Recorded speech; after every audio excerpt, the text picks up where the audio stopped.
Bonjour à tous. Cette vidéo vise à introduire la nouvelle séquence qui portera sur les rapports entre l'homme et la nature.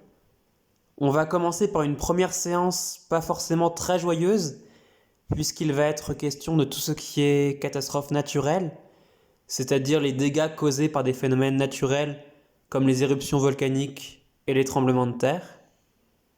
Évidemment, il faut déjà avoir terminé l'activité poétique et donc avoir envoyé votre poème avant de faire cette première séance qui vous prendra entre 1h30 et 2 heures. L'activité poétique est à rendre pour ce mercredi et cette séance est à envoyer pour mardi de la semaine prochaine au plus tard. Donc l'idéal, c'est de commencer maintenant, sinon tout le temps que je vous laisse n'est pas très utile. N'hésitez pas à m'envoyer un message si vous êtes en difficulté. Il faut dans tous les cas que vous fassiez des phrases complètes qui reprennent donc les éléments de la question. Comme d'habitude finalement. Bon courage! C'était la première heure du jour, et la lumière était encore incertaine et comme malade. Déjà les bâtiments se fissuraient autour de nous, et même si nous étions à l'air libre, nous étions en danger, à cause du risque d'écroulement. Nous voyions la mer retirée, et comme repoussée par les secousses de la terre.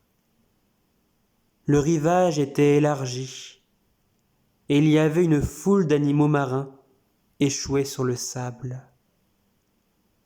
De l'autre côté, une nuée noire et effrayante, déchirée par des vapeurs incandescentes, projetait de longues traînées de feu qui ressemblaient à de grands éclairs.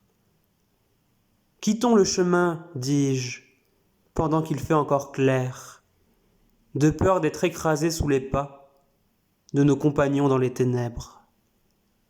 À peine étions-nous assis, et voici la nuit, comme on l'a, non pas en l'absence de la lune et par temps nuageux, mais bien dans une chambre fermée, toute lumière éteinte. On entendait les cris des femmes, des bébés, des hommes. Il y en avait qui, par peur de la mort, appelaient la mort. Beaucoup élevaient les mains vers les dieux, d'autres, plus nombreux, prétendaient que déjà il n'existait plus de Dieu, que cette nuit serait éternelle et la dernière du monde. Voici les questions que je vous pose. Question 1. À ton avis, comment réagirais-tu si tu vivais la même situation? Donc là, je vous demande en fait comment vous pensez que vous réagiriez si là, dans votre jardin ou n'importe où à proximité, un volcan se mettait en éruption et détruisait tout. Question 2. Penses-tu que les hommes pouvaient éviter cette catastrophe? Pourquoi? Donc, à votre avis, est-ce qu'il y avait un moyen d'éviter une éruption volcanique? Et pourquoi? Ou du moins, comment? Si c'est le cas. Question 3. Explique cet extrait du texte avec tes mots. Il y en avait qui, par peur de la mort, appelaient la mort. Beaucoup élevaient les mains vers les dieux, d'autres, plus nombreux, prétendaient que déjà il n'existait plus de Dieu, que cette nuit serait éternelle et la dernière du monde. Donc j'ai donné des indices. Pourquoi certains appellent la mort? Qu'est-ce que ça veut dire? Pourquoi d'autres élèvent leurs mains vers les dieux? Donc en fait, pourquoi ils font ça? Pourquoi ils lèvent les mains vers le ciel en fait? Et pourquoi d'autres affirment que cette nuit est la dernière du monde? Qu'est-ce que ça veut dire ça, la nuit qui est la dernière du monde? Voilà, donc c'est les questions auxquelles vous devez répondre. N'hésitez pas à me poser des questions s'il y a des choses qui ne sont pas claires. Vous êtes au bord de l'océan. Autrefois, il y avait une ville ici, des gens, une civilisation. Il n'en reste aucune trace. Il paraît que les habitations les plus proches de l'eau étaient souvent les moins solides. Construites en bois et en terre, elles ont été pulvérisées par la vague. Pas aplaties ou démantelées, mais changées instantanément en un nuage de poussière, une écume de boue, comme volatilisée. Il est vrai que les maisons en béton, construites un peu plus loin, n'ont pas résisté non plus. Cependant, les dégâts qu'elles ont subis étaient plus imaginables. Elles s'effondraient, se brisaient sous le choc, se faisaient éventrer par tout ce que charriait la vague. Bateaux, camions, wagons, débris des maisons voisines. Les immeubles mêmes, encore un peu plus loin, se décharnaient de leurs panneaux de préfabrication, qui s'arrachaient comme les feuilles de papier qu'aurait déchiré la main invisible d'un géant, jusqu'à ce que leur ossature d'acier à son tour plie et se déforme, se torde, se mette à onduler, soudain molle et plastique. Il y a un arbre qui a tenu le coup, sans doute parce que ses racines étaient plus profondes que les fondations que construisaient les hommes de cette côte. C'est un vieil arbre. Il est tout seul maintenant, et il va sans doute mourir, parce que le niveau de l'eau est monté après ça, et qu'aucun arbre ne pousse dans la mer. Voici les questions que je vous pose. Question 1. De quelle catastrophe naturelle parle-t-on? Quand a-t-elle eu lieu? Vous pouvez vous aider de l'image du journal dans la vidéo si vous arrivez à voir.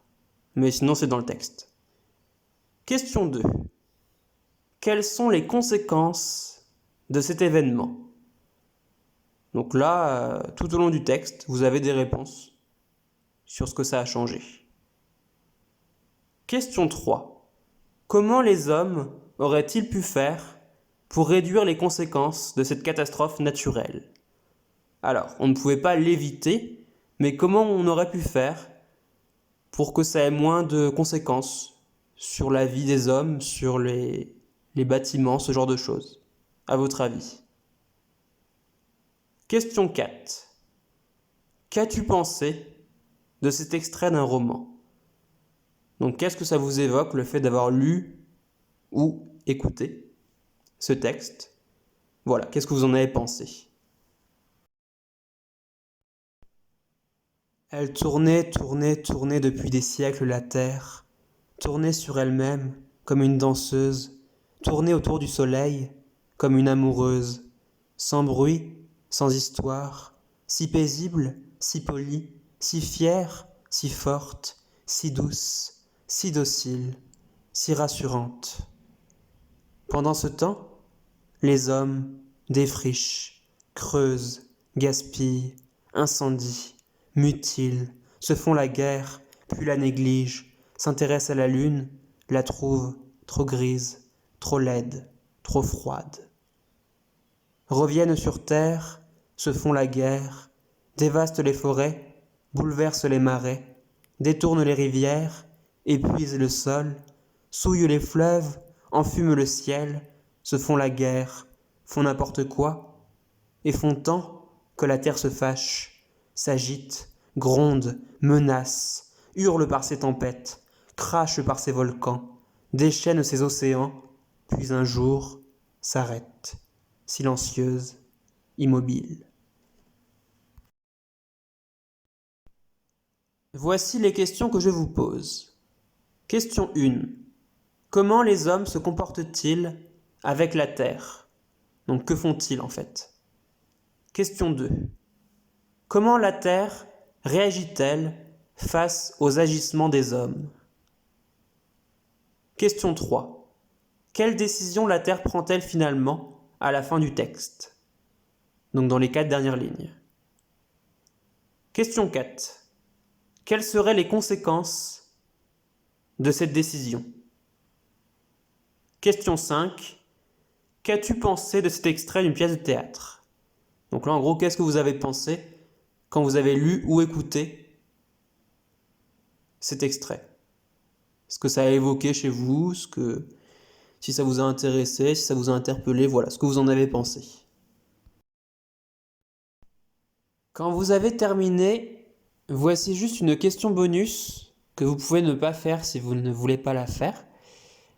Quel est le point commun entre la une du journal Libération, c'est-à-dire la page que vous avez vue dans cette vidéo, et la fin de la lettre de Pline le Jeune, ainsi que la fin de l'extrait de la pièce de théâtre?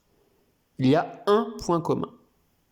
Voilà, je vous laisse y réfléchir si vous voulez. Une dernière chose, s'il y a des choses qui ne sont pas claires ou que vous avez besoin d'aide, d'explications, surtout n'hésitez pas à me contacter parce que je suis disponible du lundi au vendredi, de 10h à midi et de 14h à 17h. Je réponds toujours très vite. Donc l'idéal, c'est de me poser vos questions quand vous en avez et de ne pas attendre le dernier moment pour me les poser.